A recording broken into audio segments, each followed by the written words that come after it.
I wanted to just take a few minutes today and talk to you about a few mistakes that I learned on my own decluttering journey. These four things got in the way of my progress. They held me back from making progress.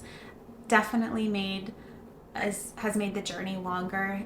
My hope would be that if one of these doesn't resonate with you specifically, that it would at least help you to start thinking a little bit more intentionally about your decluttering process, so that if there is something that's maybe holding you back, you can maybe identify it and work through it and progress through it. I just wanted to take a second and just acknowledge that one of you out there watched my video, one of the first two videos, and decided to hit subscribe.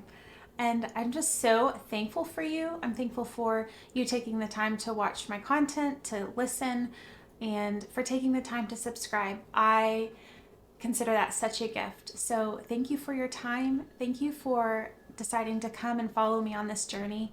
My desire would be that we could encourage one another on our own journeys as we are living intentionally to declutter what is no longer serving us and to create home systems that can help our families, help our lives, help our homes function the way that we need them to in this season of life. So if you happen to subscribe on one of my first two videos, would you leave a comment below? I would love to hear what number subscriber you were, and I'd love to hear what resonated maybe in one of those first videos with you specifically, why you chose to subscribe. Or I'd love to hear maybe some ideas of content that you would find helpful on your current decluttering journey. So the first thing that really got me in the beginning was trying to tidy. I've written a little bit about this on my blog, but the impetus for some of this journey began when I had 4 children pretty quickly back to back. And while that is a gift, the reality was with that, I was making no effort towards keeping an eye on the inventory of my home. That wasn't even language that I used. This all started when I just realized I was drowning in stuff and baby gear and my own things, my own clothes, because I hadn't gotten rid of anything for the last few decades. And so, yeah, I can remember a few instances walking through my living room, being in the kitchen, and just looking around and realize I was drowning in stuff. And so, one of the things I initially tried to do was tidy more. I started realizing that things on counters, things on the floor, I had piles of stuff on the floor, not to mention the large baby gear that, come with infants and toddlers and preschoolers. And so I started noticing this connection between when stuff was out on flat surfaces like the ground, tables, counters, it would increase my anxiety. And so one of the things that I tried to do, thinking it would solve the issue, was to hide the clutter.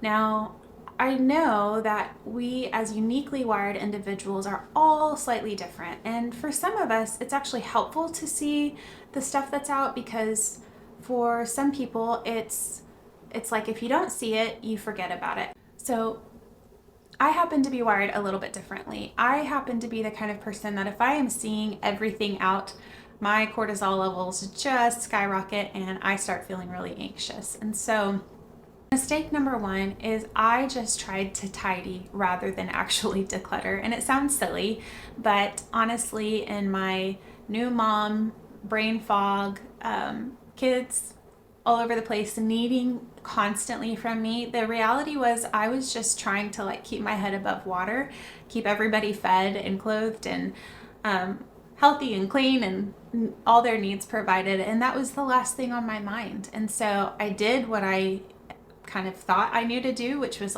just kind of tidy and get stuff hidden.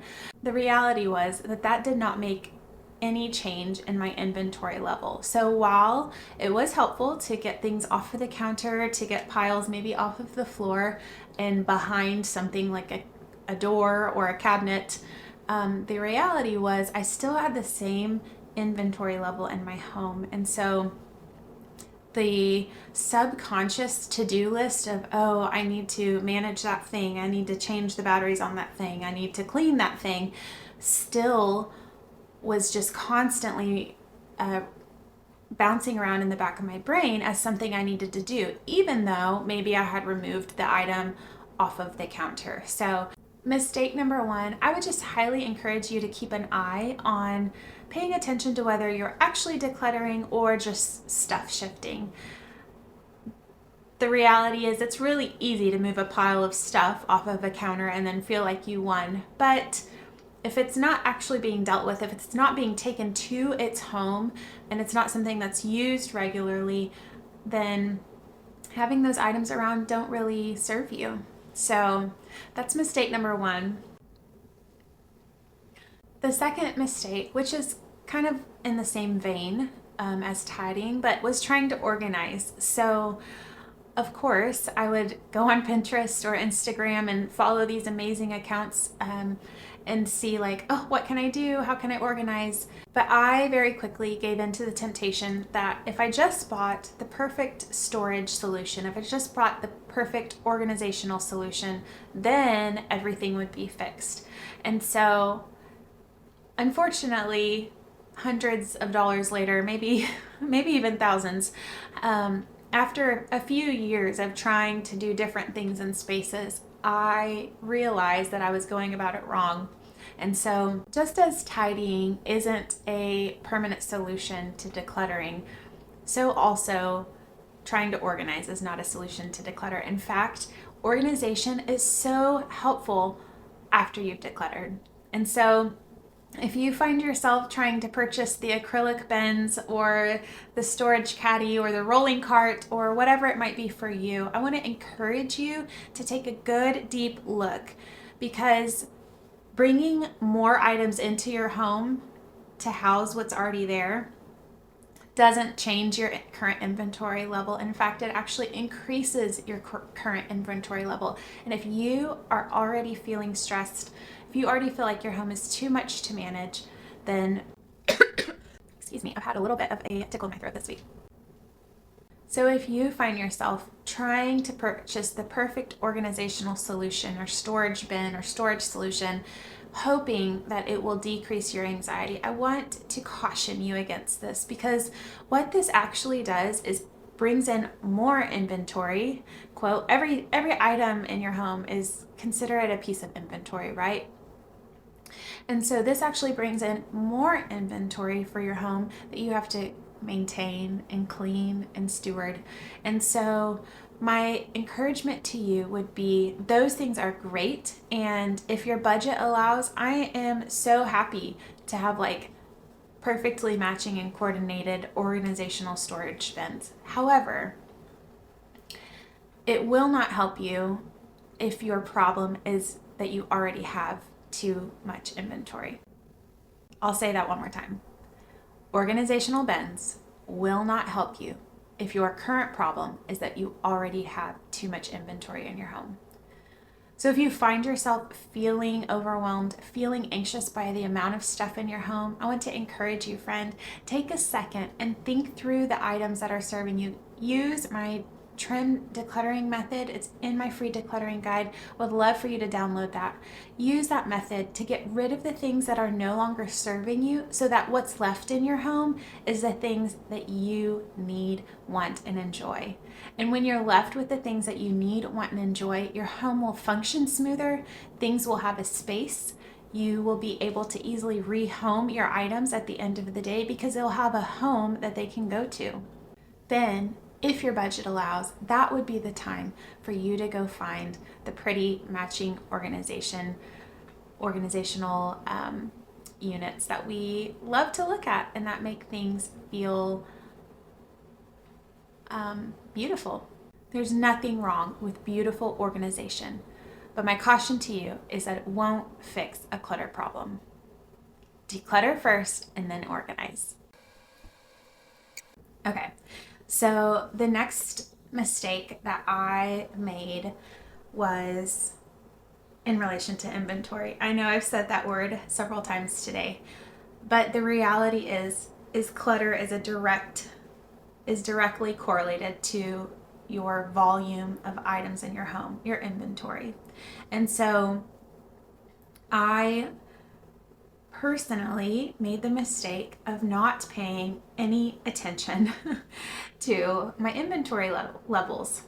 So after I realized that tidying was not decluttering and it wasn't fixing my anxiety and overwhelm, and then after I realized that organizing wasn't fixing my anxiety and my overwhelm, it wasn't a true solution, I jumped on the declutter bandwagon and I got rid of so much stuff, and I felt so good about that. I can remember the first few carloads that I took over to Goodwill, and I was just so proud of myself. I could feel the difference and I felt like a weight lifting off my shoulder.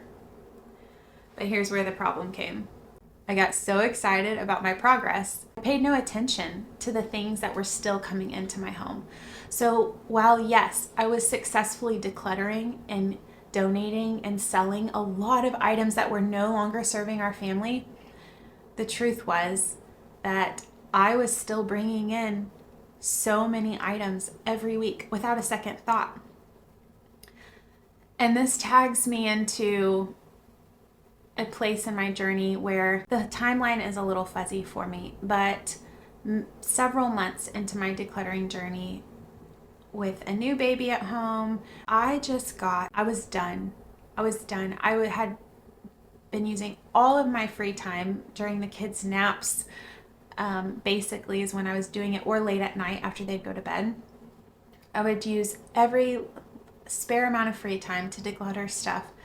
And yet I distinctly remember this moment, like walking through my living room thinking, I have gotten rid of so much stuff. How in the world do I still have so much out? How in the world do I still have so much stuff stimulating me? And I took a long break. It was, I don't know, maybe like 8 months, close to a year. It was somewhere around there, but I just quit. I was so exhausted of the constant decision making. It was fatiguing, honestly, the way I was doing it too. I would like pull a bunch of stuff out and then have piles just sitting there for days staring me in my face that I needed to deal with. And so I took a long break, and I'm glad that I did, and I'm grateful for that time. And the reality was, during that time, I was able to think through, and this is where I started honing this trim decluttering method, this process. I was able to think through my processes more and like look at it from a more intentional lens. And it was during that break that I just had this aha moment. Like, I am escaping to Target with these kids in tow just so I can get out of the house so that I don't have to look at the stuff that's stressing me out. And while I'm at Target, I'm impulse purchasing all of this stuff and bringing it home. And I love Target, and they have great stuff. And I have many things that I've bought at Target that have served me well. And I'm just using that as an example. That wasn't the only store, but the matter of fact remained, my Amazon purchases were coming in consistently, like multiple times a week. I had Amazon purchases coming to the home. Multiple times a week, I would get out and just go window shopping and then end up bringing stuff home because I saw something that I wanted and I got it. And the reality for me was I was not paying attention to the level of things that I was bringing into my home. And subsequently, I was not paying attention to how this affected us financially. And so that's a totally different conversation for another day. But what I will say is this aha moment of I can get a whole bunch of stuff out, but if I keep bringing in a whole bunch of stuff, if I'm bringing it in, then my inventory level is the same. And so I want to just encourage you, friend, if you have done a lot of decluttering, but you are feeling like you're not making any progress or it's not as quick as you would hope, I would ask you to just consider thinking about, look at your bank statements, your credit card statements, your however you spend your money. Look at your purchase history, look at your Amazon order history, and look and see, are these like essential items, or are these items I thoughtfully thought about, I intentionally thought about and made an intentional purchase? And if so, that's probably not your issue. But if not, this might be one of the things that is just holding you back. It is so easy. Marketing is so good at its job. They're great. The advertisers out there are great at their job. And they know that if they can show us a beautiful, shiny new object that we like, and if they can get us to look and want and take, then we've given them money, which isn't bad. But when your goal is to reduce the inventory of your home so that you can feel at peace in your home, so you can feel calm, so you can enjoy your space and not feel overwhelmed by the amount of stuff in your home, well, this, my friend, is unhelpful to that goal. Time to close it out with my fourth and one of my more impactful mistakes. 3 was definitely a close tie. So as I have made decluttering into a lifestyle, I've noticed that at the beginning of my decluttering journey, this last mistake was at times rather unhelpful. And so maybe it will resonate, maybe not. But for me, one of the things that kind of kept me back from making progress was thinking that I needed to be a minimalist to declutter. So hear me out, because I have consumed so much information on minimalism and decluttering, and it is so good. It is so good. It has helped me to think more intentionally about the items in my home. It has helped me to think about my relationship with stuff, and I am all for someone wanting to label themselves a minimalist. There's nothing wrong with it. In fact, for some people, it is so helpful. And for you, I say, go for it. But I realized that for me, it was kind of holding me back. And I'm only saying this because I think subconsciously for me, I kind of equated minimalism with I needed to only have an X amount of items in my home. Like it was like a quantity thing, right? Like I thought, oh, if I'm going to be a minimalist, then I only need to have like 2 pairs of pants and 3 pairs of shoes. And that really just made it difficult for me. And as much, again, there is nothing wrong with minimalism, and I am so for that. But what helped me was removing the language, the verbiage of minimalism, and looking at it as intentionalism. So as I have learned how to declutter and develop this trim decluttering method, and I think the ideas and concepts of minimalism are so good, but we're not all cut out to do that. Like I have a family of 6. We can't have 4 cups in our cupboard and have that function well. And so what was so helpful was when I realized that my own journey of decluttering, one, didn't need to be tied to the word minimalism, but rather it was more helpful to attach the word intentionalism to it. And is that a word? I think it's a word. I use it. I hope it's a word. I'm coining it if it's not. But looking at my things through the lens of intentionalism, is this serving me or my family in this season, either through function or enjoyment? And that is the lens through which I have been able to make more clear decisions with decluttering. Because for some reason with minimalism, I just felt like, oh, I haven't pushed far enough. I haven't done this enough. And it kind of would stress me out. After weeks and months and trying to implement decluttering as a lifestyle, I would feel really good about the progress that I had made. But in the back of my head, I would be like, but you don't look like a minimalist. You've got stuff out. You have a ton of books on your shelf. You have more clothes than so-and-so that you might see. And I think that tag of minimalism attached to the decluttering process really held me back. And so what I would encourage you, friend, is to look at your decluttering lifestyle as you are implementing decluttering into your life. Look at it as a lifestyle to steward what you've been given, and look at it through a lens of intentionality. An item that served me 10 years ago when we had our first baby was so helpful then. But the reality is we don't have babies anymore, and it does no longer serve me. And so it's fine for me to let go of those things that aren't helping us in this season of life. And in fact, it's good. There are so many people who can benefit from our stuff being passed on if we would just take a little more time to think through what we actually need and let go of what we don't. And so someone who is decluttering, who just became an empty nester and is downsizing, is going to have different needs than I have with my family of 6 who currently has been homeschooling, which is why we have a ton of books. And if we are ever in a season where our schooling situation doesn't look like it does, then that will change, or that might change, and that's okay. So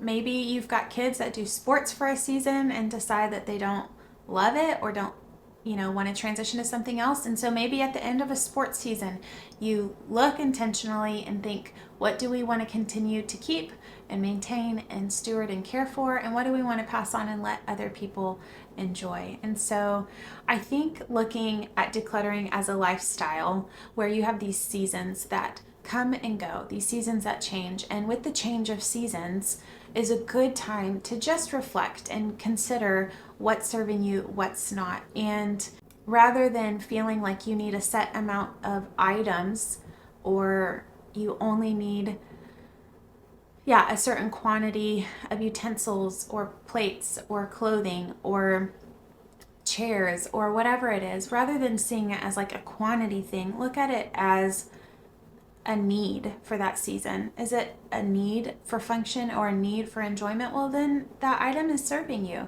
But if you are not using that item, it might not be a need. It might be something you can let go and let someone else enjoy.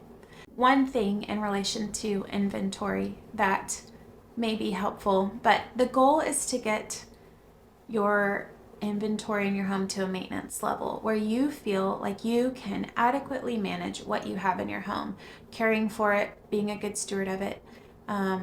You're able to keep it clean, store it properly, and do all the things that are needed to care for an item. And so the goal on not bringing more stuff in is that you could reach maintenance mode. And once you find maintenance mode, then you can kind of pump the brakes on decluttering, right? Like if you're not bringing in more stuff and you have your inventory like a good level for you, that's when you can kind of like sit back and go, oh, okay, this decluttering for this season is good. We're good. And as long as you don't have an influx of inventory level, you're kind of good to just chill and like maintain what you've got. And again, as seasons change, maybe you all of a sudden have a huge inventory increase, and maybe you have to reevaluate as the seasons change, which is good and right, and we should be doing that if this is a lifestyle. So hopefully that's helpful. I want to encourage you to keep decluttering until you feel like you are calm and peaceful in your home. Keep decluttering until you feel like the amount of things in your home, the inventory level in your home is manageable. Keep decluttering until you don't have that subconscious to-do list in the back of your head of all the things that you've got to do that at least is in relation to your stuff. Like we've all got to have our to-do list, but if we can minimize the amount of stuff that's on our subconscious to-do list, then that can free us up to do the bigger and better things, like spending time with our family and prioritizing our kids and our marriages and our work and our hobbies and our friendships.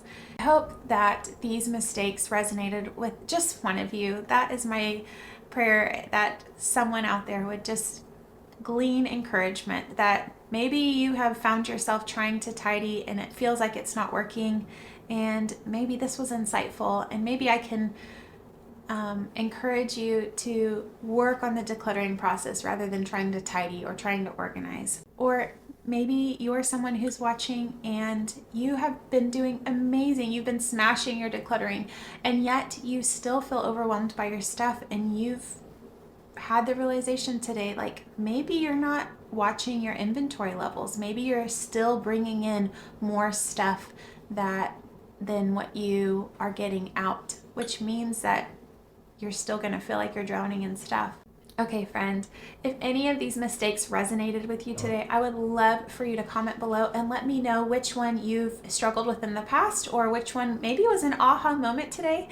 And I would love to just chat down there. As always, I'm here for you. If you're interested, I do have a link below for my free decluttering guide, which talks about my trim decluttering method and then my 2 favorite ways to plan out how you're going to declutter your space. And if that could serve you in any way, I'd love for you to download it. So thanks for joining me today. If I don't see you in the comments, hopefully I'll see you on the next video. Bye.